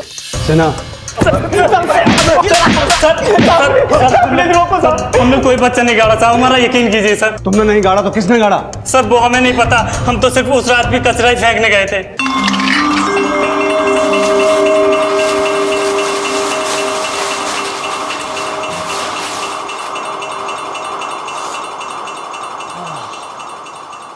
और कचरा क्यों फेंकते थे उनके घर के सामने? क्योंकि सर एक बार उनकी दोनों बेटियों ने सबके सामने हमारी इज्जत का कचरा किया था साहब। हाय रे तेरे नखरे, हाय रे तेरी स्टाइल, कभी हमें भी मैसेज कर दिया करो, हमारे पास भी है मोबाइल। वाह वाह क्या बात है दिलीप भाई। सुमेधा सुमेधा सुमेधा छोड़ो उन्हें, चल। हम मानते हैं कि हमसे गलती हुई है सर, लेकिन उनकी दोनों बेटियां भी कम नहीं है सर, और उनका बाप तो हमारी समझ से बाहर है साहब। हम कूड़ा कचरा कुछ भी फेंकते हैं, वो चुपचाप आता है, सीधा साफ करके चला जाता है, आंख तक नहीं उठाई हम लोगों पे आज तक। लेकिन दोनों बेटियां आफत हैं उसकी, कि दोनों के बॉयफ्रेंड है साहब। और साहब वो छोटी वाली सुमेधा, वो तो कुछ ज़्यादा ही अय्यास है साहब। उसका एक बॉयफ्रेंड था आदित्य। आदित्य एक दिन अपने बाप को लेकर के रिश्ते के लिए आया, लेकिन खुद सुमेधा के कहने पर उसके बाप ने रिश्ता ठुकरा दिया साहब, क्योंकि उसका दूसरा अफेयर शुरू हो गया था साहब। और ये सब बातें तुम्हें कैसे पता है? साहब छोटा सा मोहल्ला है अपना साहब, बात पता चली जाती है साहब। सर हमने कुछ नहीं किया सर। सर इन दोनों का भी वही कहना है जो ब्रिज किशोर के दूसरे पड़ोसियों का कहना है। सर कहीं ऐसा तो नहीं कि ब्रिज किशोर अपने दोनों बेटियों की शादी इस कारण नहीं करवा पा रहा हो क्योंकि दोनों बेटियां खुद ही शादी नहीं करना चाहती? लेकिन हमें पता ये लगाना है सिन्हा कि ब्रिज किशोर की दोनों बेटियों की शादी ना होने का ऐसा क्या राज है जो उस नवजात बच्चे की जान का दुश्मन बना? ब्रिज किशोर की दोनों बेटियों के कैरेक्टर के बारे में अच्छे से पता करो, ये पता लगाओ कि उनकी जिंदगी में ऐसा कोई है जिसका कनेक्शन उस बच्चे से हो सकता है, और इन मजनुओं की पूरी हिस्ट्री निकालो। हो सकता है इन्होंने कोई कांड किया हो ब्रिज किशोर की पूरी फैमिली को फंसाने के लिए। सर और बिठा जवान लड़कियों को घर में, बच्चे की लाश तो मिल ही चुकी है, पता नहीं अभी आगे क्या क्या हो। आज तक इनके कानों में कभी जू रेंगी है जो अब रेंगेगी। जू और कीड़े मकोड़ों जैसी सोच आप लोगों की है, खबरदार अगर फालतू मुंह खोला तो। सुमेधा चलो यहाँ से। पापा चलो तुम यहाँ से, चल अंदर। पापा बोलो। चल अंदर, ये सब तेरी वजह से।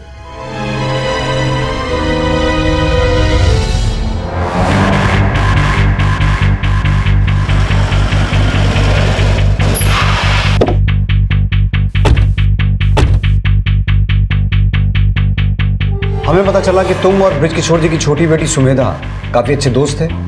इनफैक्ट तुम लोग शादी करने वाले थे। हाँ सर, हम दोनों एक ही कॉलेज में पढ़ते थे। हमें कभी नहीं लगा कि सुमेधा हमसे प्यार नहीं करती, लेकिन जब हम अपने पापा के साथ उनके घर रिश्ता लेकर पहुंचे तब पता लगा कि हम कितने गलत थे। क्या आप लोग सुमेधा का रिश्ता लेकर आए हैं? इसमें गलती क्या है? आदित्य और सुमेधा एक दूसरे को पसंद करते हैं, क्यों ना दोनों की कुंडली मिला ली जाए। सुमेधा तुमने बताया नहीं हमें कि बात इस हद तक पहुंच गई? पापा हम नहीं जानते थे कि आदित्य हमसे शादी करना चाहता है। आदित्य हम तुमसे शादी नहीं कर सकते। लेकिन सुमेधा क्यों? तुम जानते हो हम एक दूसरे से प्यार करते हैं। फिर जब सुमेधा ने बोल दिया कि शादी नहीं करनी तो बात करने का कोई फायदा नहीं है। आप लोग जा सकते हैं। हमें उनके घर से एक नवजात बच्चे की लाश मिली। बच्चे की लाश? आप बता सकते हैं कि उस बच्चे की लाश का ब्रिज किशोर जी की फैमिली से क्या कनेक्शन हो सकता है? नहीं सर, इस बारे में हमें कोई आइडिया नहीं है। सर ब्रिज किशोर के घर पर जिस बच्चे की लाश मिली है उसकी पोस्टमार्टम रिपोर्ट मौत दम घुटने की वजह से हुई। हमें बॉडी से ऐसा कोई सॉइल सैंपल नहीं मिला है जिससे ये पता चले कि बच्चे की लाश को पहले कहीं और गाड़ा गया था और उसके बाद में ब्रिज किशोर के घर पर लाकर गाड़ा गया हो। मान लो सिन्हा कि इस बच्चे को ब्रिज किशोर के घर पे ही मार के गाड़ा गया हो, लेकिन इस बच्चे का ब्रिज किशोर और उसकी बेटियों से क्या कनेक्शन हो सकता है? कहीं ऐसा तो नहीं कि आदित्य और सुमेधा की शादी टूटने का राज कुछ और हो और आदित्य और उसके बाप ने हमें पूरी बात ना बताई हो? सर राज चाहे जो हो, लेकिन ये बात भी कंफर्म है कि सुमेधा की जिंदगी में आदित्य के बाद में एक और लड़का आया। उसका नाम है ऋषभ। ऋषभ और सुमेधा की अक्सर बातें हुआ करती हैं। और हाँ सर, मैंने सुमेधा की बड़ी बहन रोहिणी के कॉल रिकॉर्ड्स चेक किए तो पता चला कि उसकी कोचिंग सेंटर के मालिक से अक्सर बातें हुआ करती हैं, वो भी लेट आवर्स में। क्या नाम है कोचिंग सेंटर वाले का? सर प्रवीण, और ये प्रवीण शादीशुदा है। अरे ब्रिज किशोर जी, रोहिणी को यहाँ से गए 3 घंटे हो गए हैं। हम खुद उसका कब से फोन ट्राई कर रहे हैं लेकिन वो फोन ही नहीं उठा रही है। अरे प्रवीण, फोन तो वो हमारा भी नहीं उठा रही है। आप टेंशन मत लीजिए, हम पता करते हैं कि वो इस वक्त कहाँ हो सकती है। अच्छा मीनवाइल अगर आपको कुछ पता चले तो मुझे इन्फॉर्म कीजिए। ठीक है बेटा। क्या हुआ जी? होना क्या था, एक प्रॉब्लम सॉल्व नहीं होती कि दूसरी खड़ी मिलती।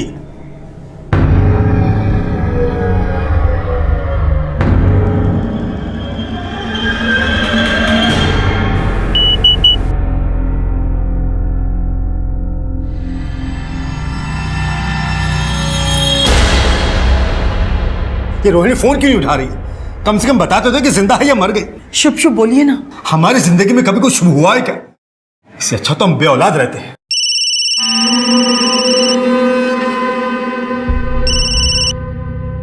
क्या हुआ? किसका फोन था? अननोन नंबर था। अननोन नंबर था तो उठा लेती। हाँ। क्या पता रोहिणी फोन कर रही हो। पापा वो ऋषभ का फोन था। मुझे ऐसा लगता है सिन्हा कि आदित्य के बाद सुमेधा की ऋषभ से शादी इसलिए नहीं हुई क्योंकि उसकी बड़ी बहन रोहिणी अभी तक कुंवारी है, और रोहिणी की शादी अभी तक इसलिए नहीं हुई क्योंकि उसका अफेयर एक शादीशुदा आदमी के साथ चल रहा है। अब इन दोनों बहनों से पर्सनली मिलकर पता चलेगा कि इन दोनों की शादी ना होने की वजह क्या है।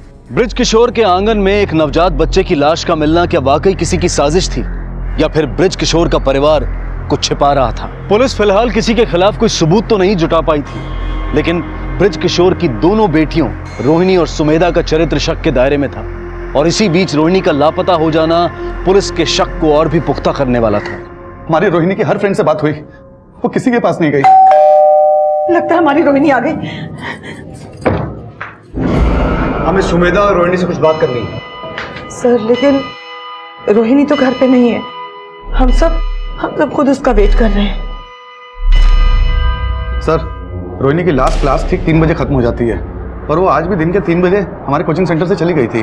सर हम कई घंटों से रोहिणी का फोन ट्राई कर रहे हैं सर। रिंग तो जा रही है लेकिन वो फोन ही नहीं उठा रही।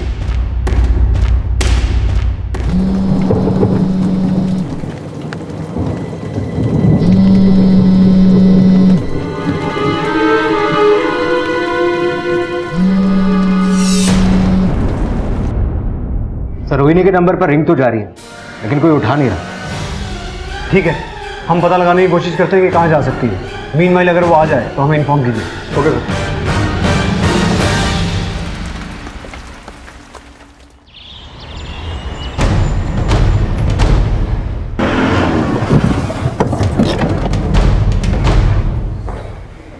सर रोहिणी का फोन कल शाम 5 बजे से लेकर सुबह 4 बजे तक गौतम नगर में एक्टिव था, लेकिन अभी उसका फोन बंद आ रहा है। इसका मतलब है रोहिणी का फोन 11 घंटे तक गौतम नगर में एक्टिव था। सिन्हा, रोहिणी के घर वालों से पता करो गौतम नगर में ऐसा कौन है जहां रोहिणी जा सकती है, और अपनी एक टीम लेकर रोहिणी की तलाश में गौतम नगर जाओ। सर रोहिणी की तलाश में जल्द ही ये सामने आने वाला था कि अब रोहिणी की हत्या हो चुकी थी, लेकिन रोहिणी की हत्या किसने और क्यों की, इन सवालों के उठने से पहले पुलिस को पता चला था कि रोहिणी आखिरी बार एक हॉस्पिटल में जाते हुए देखी गई थी।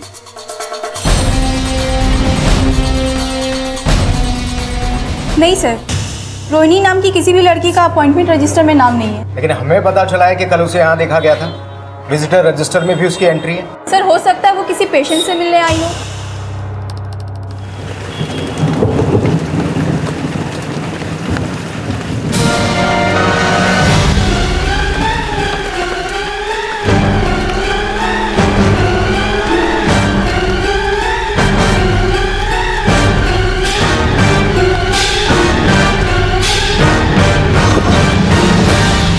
क्या हुआ? हाँ क्या हो गया पापा? क्या हो गया आपको? पापा क्या आप कुछ बोलते क्यों नहीं? क्या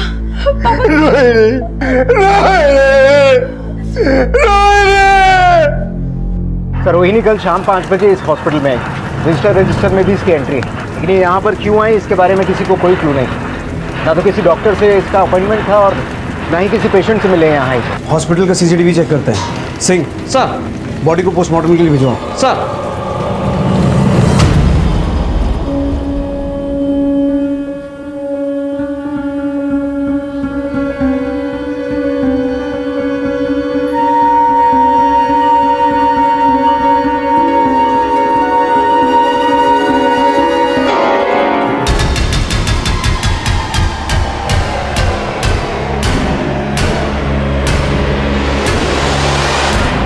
सर ऐसा लग रहा है रोहिणी यहाँ किसी के आने का वेट कर रही थी और इस लड़की से डरकर यहाँ से भागी। लेकिन ये लड़की है कौन? सर ये लड़की तो पागल है और कल ये बच्चा चोरी करने की कोशिश भी कर रही थी और इसी में इसका एक्सीडेंट हो गया और सर पे चोट आ गई, तो कुछ लोग इसे यहाँ हॉस्पिटल में लेके आए थे। कहीं ऐसा तो नहीं सर कि उसी पागल लड़की ने रोहिणी का मर्डर किया? ये सब तो तभी क्लियर होगा सिन्हा जब वो लड़की हमारे हाथ लगेगी। समझना ये भी होगा कि इस पागल लड़की का उस बच्चे से कोई कनेक्शन तो नहीं है जिसकी लाश हमें ब्रिज किशोर के घर से मिली थी। जो मानसिक रूप से अस्वस्थ लड़की रोहिणी का पीछा करते हुए हॉस्पिटल की सीसीटीवी फुटेज में दिखाई दी थी, उसके बारे में फिलहाल अब तक कोई स्ट्रॉन्ग लीड नहीं मिल पाई थी। लेकिन यह साफ था कि इस लड़की का उस नवजात बच्चे के साथ कोई ना कोई कनेक्शन जरूर था, जिसकी लाश ब्रिज किशोर के आंगन में पड़ी हुई मिली थी। और इसी का पता लगाने के लिए पुलिस एक बार फिर से रोहिणी के परिवार वालों से मिली। नहीं सर, हम इस लड़की को नहीं जानते, लेकिन रोहिणी जिस तरह से इस लड़की को देख के भागी, उससे हमें ऐसा लगता है कि रोहिणी इसे जरूर जानती होगी। जरा ध्यान से देखिए, शायद आप इसे जानते हो। हमने कहा ना सर, हम नहीं जानते इस लड़की को। आप लोग, आप पहचानते हैं इसे? चलिए मान लिया कि आप लोग इस लड़की को नहीं जानते, लेकिन इतना तो जानते होंगे कि रोहिणी हॉस्पिटल क्यों गई थी? उसे कुछ प्रॉब्लम थी? उसे क्या प्रॉब्लम होगी सर? रोहिणी बिल्कुल स्वस्थ थी। स्वस्थ थी तो हॉस्पिटल क्यों गई? हमें ऐसा लगता है कि आप लोग हमसे कुछ छुपा रहे हैं। हो सकता है ऐसी कोई बात हो जो रोहिणी ने अपने माँ बाप से ना कही हो, आपसे कही हो। नहीं सर, दीदी ने हमसे कुछ नहीं बताया। पक्का ना? अब कहना क्या चाहते हैं? हम लोग झूठ बोल रहे हैं? हो भी सकता है। और अगर आप लोग झूठ नहीं बोल रहे हैं तो हो सकता है कि आपकी बेटियों ने आपसे कुछ छुपाया हो। सर हम कुछ नहीं छुपा रहे। तो शायद रोहिणी ने आपसे कुछ छुपाया हो।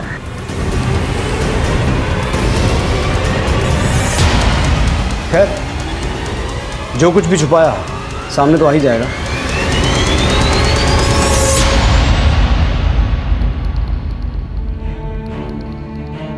प्रवीण और रोहिणी के अफेयर के एंगल को अच्छे से वेरीफाई करो और कैसे भी करके उस पागल लड़की को ढूंढो।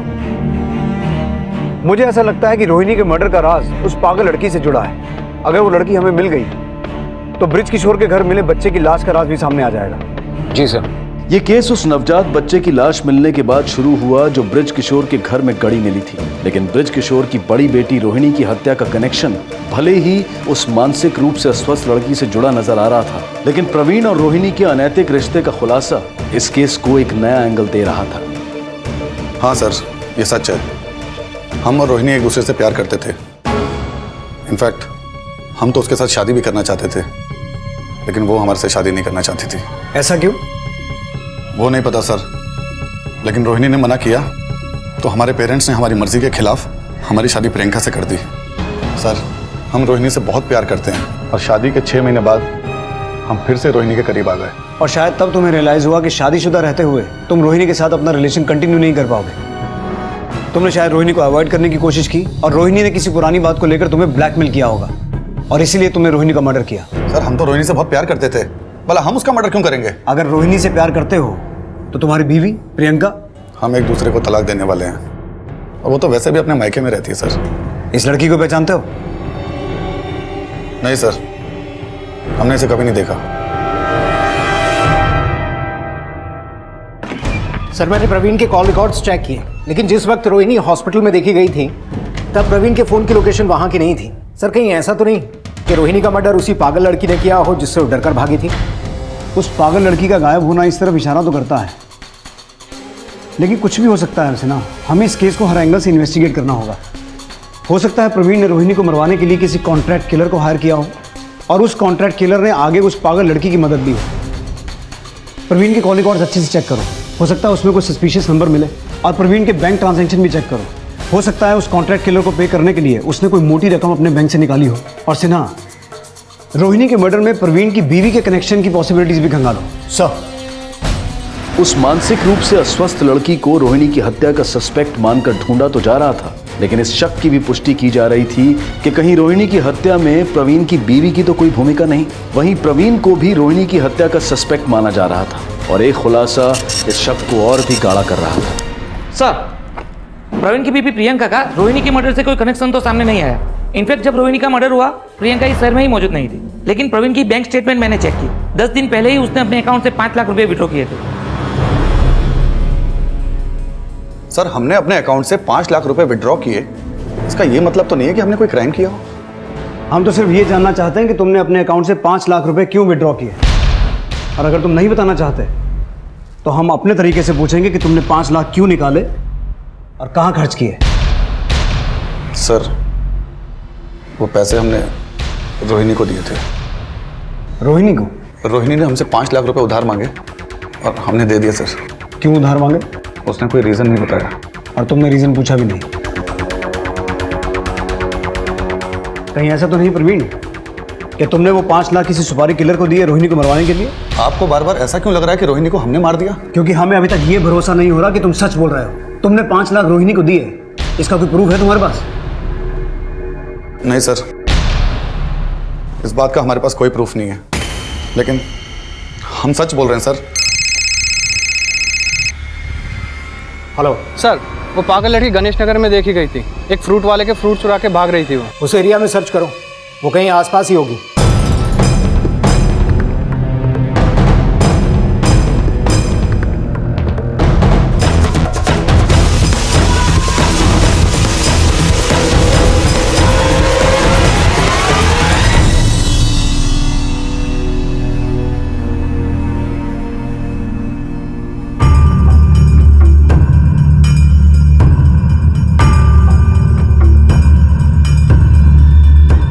लड़की मान रही है कि उसने रोहिणी का पीछा किया था, पर सर उसका ये भी कहना है कि उसने रोहिणी का मर्डर नहीं किया। मुझे ऐसा लगता है सर कि उसने किसी को रोहिणी का मर्डर करते हुए देखा है। ये भी तो हो सकता है कि झूठ बोल रही हो सकता है रोहिणी का मर्डर इसी ने किया और यहाँ डर के ये जता रही है कि रोहिणी को किसी और ने मारा। अच्छा, उसने आपको ये बताया कि उसने रोहिणी का पीछा किया क्यों था? सर अभी ये साफ साफ बता पाना मुश्किल है, लेकिन वो ये कह रही है कि उसका एक बच्चा था जिसे रोहिणी चुरा कर भाग रही थी। बस ये बताते हुए रोने लगी। आपको क्या लगता है ये सच बोल रही है? हाँ सर, लगता तो ऐसा ही है। तो आप उससे ये जानने की कोशिश कीजिए कि अगर रोहिणी को इसने नहीं मारा तो फिर किसने मारा? सर वो अभी इस कंडीशन में नहीं है। सर अगर ये लड़की वाकई में सच बोल रही है तो ब्रिज किशोर के घर पर जिस बच्चे की लाश मिली वो बच्चा इसी का था। सिन्हा, ये लड़की मुश्किल से 17-18 साल की होगी। अगर ये सच बोल रही है तो हमें ये भी पता लगाना होगा कि इसके बच्चे का बाप कौन था और रोहिणी का इसका बच्चा चुराने का मकसद क्या था। इस लड़की का मेडिकल करवाओ और ये पता लगाने की कोशिश करो कि इसने वाकई में किसी बच्चे को जन्म दिया था, और अगर दिया था तो जिस बच्चे की लाश हमें ब्रिज किशोर के घर मिली थी उसका डीएनए इस लड़की के डीएनए से मैच करके देखो।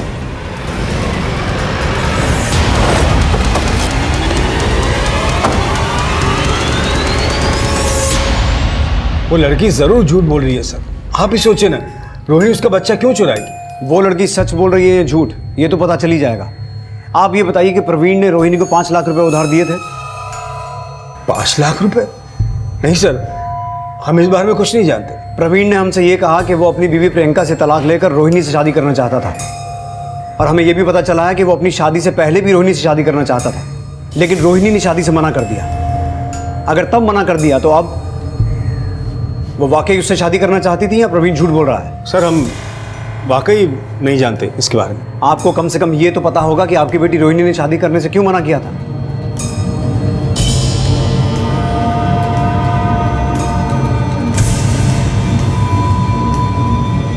इस केस के बाकी सस्पेक्ट कुछ भी कहें, लेकिन कोई तो ऐसी बात है जो ये परिवार वाले हमसे छुपा रहे हैं। इनके परिवार की पूरी बैकग्राउंड चेक करो। इनकी चुप्पी के पीछे कोई तो बड़ा राज है जिसका सामने आना जरूरी है। ब्रिज किशोर के जिस घर से उस नवजात बच्चे की लाश मिली थी, वो घर ब्रिज किशोर ने 7 साल पहले खरीदा था, जिसके बाद ब्रिज किशोर और उनका परिवार वहीं रह रहे थे। लेकिन ब्रिज किशोर और उनके परिवार से जुड़े कुछ ऐसे राज थे जिनका खुलासा तब हुआ जब पुलिस उस घर में पहुंची जहां ब्रिज किशोर इस घर से पहले रहा करते थे।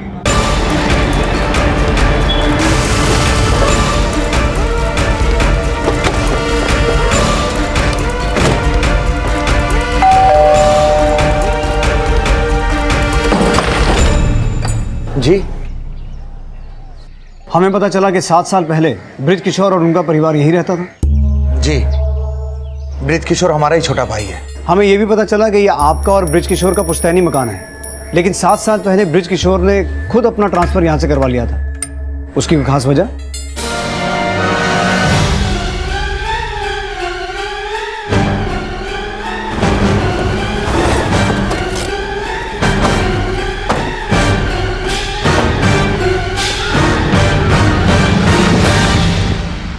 आप सही बोल रहे हैं सर। 7 साल पहले अपने परिवार के साथ यहाँ आकर रहने का यही कारण था। तो आपने ये बात हमसे छुपाई क्यों? हम किस मुंह से बताते सर कि हमारी छोटी बेटी लड़की नहीं किन्नर है।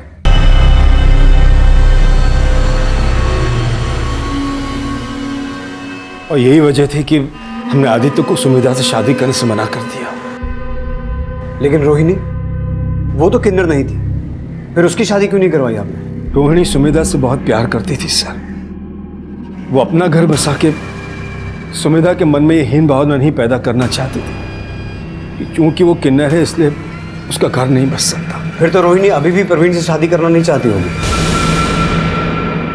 इसका मतलब है प्रवीण ने हमसे झूठ बोला कि उसने रोहिणी को 5 लाख रुपए उधार दिए थे। नहीं सर, प्रवीण जी ने झूठ नहीं बोला।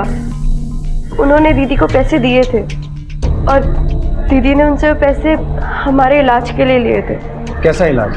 हमें पता चला कि एक ऑपरेशन के बाद हम एक लड़की बन सकते हैं, तो दीदी हमारे इलाज के लिए पैसे इकट्ठा कर रही थी।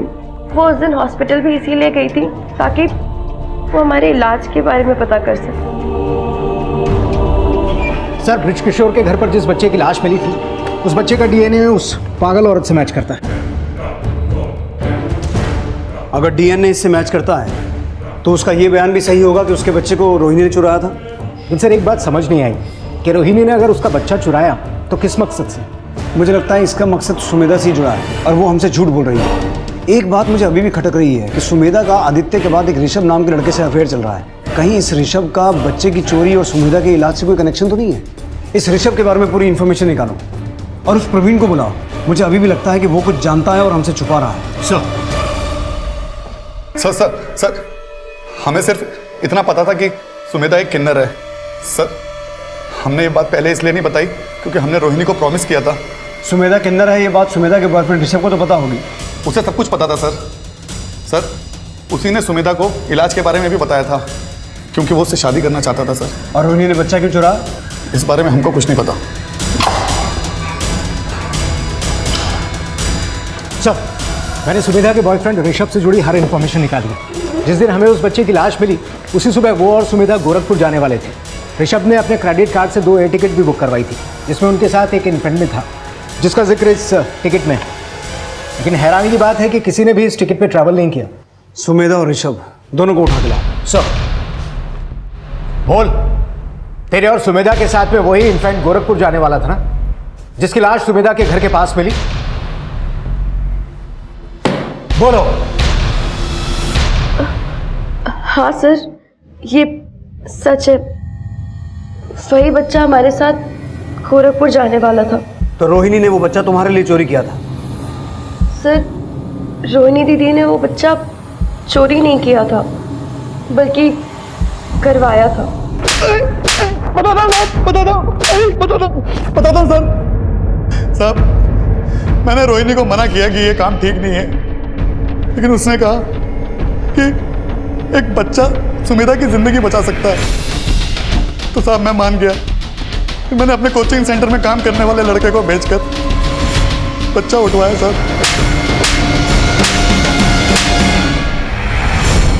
सर, सुमेधा को बच्चा अरेंज करने के लिए हम नहीं कहा था। लेकिन क्यों? सर, हम ऋषभ से बहुत प्यार करते हैं और इसी वजह से हम उससे ये राज छिपा नहीं पाए कि हम एक किन्नर है।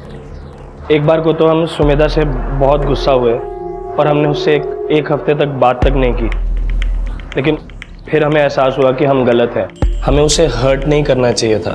फिर सर हमने करेक्शन सर्जरी के बारे में पता किया और सुमेधा को भी बताया। ये बात हमने रोहिणी दीदी को बताई तो वो हमारी खुशी के लिए कुछ भी करने के लिए तैयार थी। हमने सुमेधा से कहा कि हम दोनों गोरखपुर जाएंगे और हमारे पेरेंट्स से कहेंगे कि हम पहले से ही शादीशुदा हैं और हमारा ऑलरेडी एक बच्चा भी है।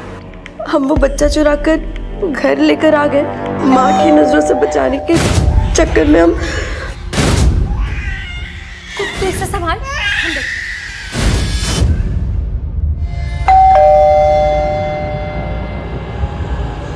अरे आज तो जल्दी आ गई। हाँ सर, हमारी गलती की वजह से वो बच्चा मर गया।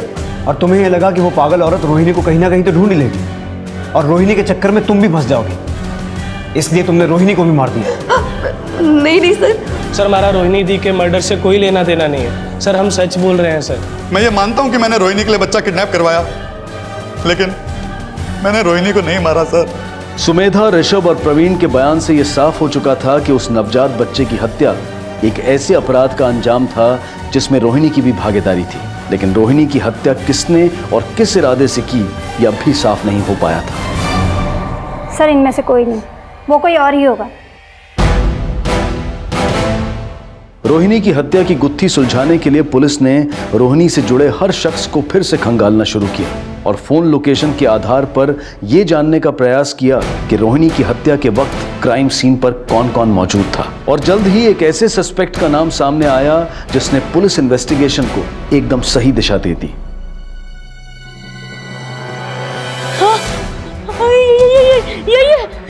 दीदी इसी ने मारा है। ये मैंने इसी को देखा था।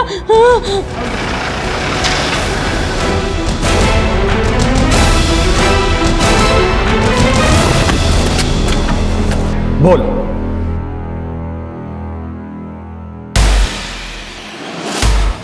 रोहिणी को मारने का मौका हम कई दिनों से ढूंढ रहे थे, अक्सर उसका पीछा किया करते थे। उस दिन हॉस्पिटल में भी उसका पीछा किए थे और उसके बाहर आने का वेट कर रहे थे।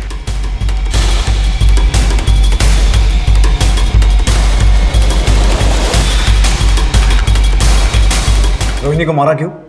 इसलिए क्योंकि उसकी वजह से सुमेधा हमें नहीं मिल पाई सर।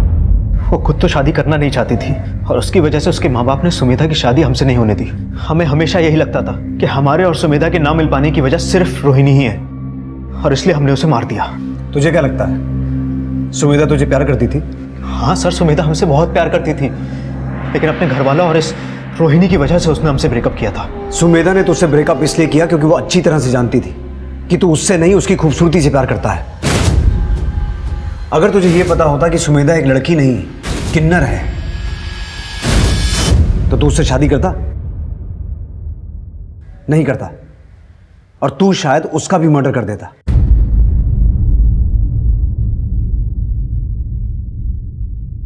कहते हैं कि इंसान अगर अपनी कमियों से ऊपर उठने का हौसला करे तो कोई भी कमी उसकी राह का रोड़ा नहीं बन सकती। लेकिन कभी कभी यही कमियां ऐसी हताशा पैदा कर देती हैं कि इंसान मुश्किलों से लड़ने की बजाय खुद अपनी मुश्किलें बढ़ा लेता है। रंग रूप लिंग कुदरत की देन है, लेकिन काला गोरा, कद काठी, स्त्री पुरुष, किन्नर का यह भेदभाव हम पैदा करते हैं। माना कि दुनिया में झूठ और चालाकियां इतनी हावी हो गई हैं कि मासूमियत और सच्चापन गुजरते बचपन के साथ ही हमसे छिन जाता है। लेकिन बुरे काम का नतीजा हमेशा बुरा होगा, यह हकीकत ना कभी बदली थी, ना कभी बदली है और ना कभी बदलेगी। इसी विचार के साथ अब मैं अनूप सोनी आपसे विदा लेता हूं। फिर मुलाकात होगी अगले एपिसोड में एक और चौंका देने वाले केस के साथ। तब तक अपना और अपने परिवार का ख्याल रखें और देखते रहें क्राइम पेट्रोल डायल 100। सबक एक को सीख हम सबको। जय हिंद। क्राइम पेट्रोल के और भी दिलचस्प कहानी देखने के लिए हमारे चैनल को सब्सक्राइब करें और बेल आइकॉन दबाना न भूलें।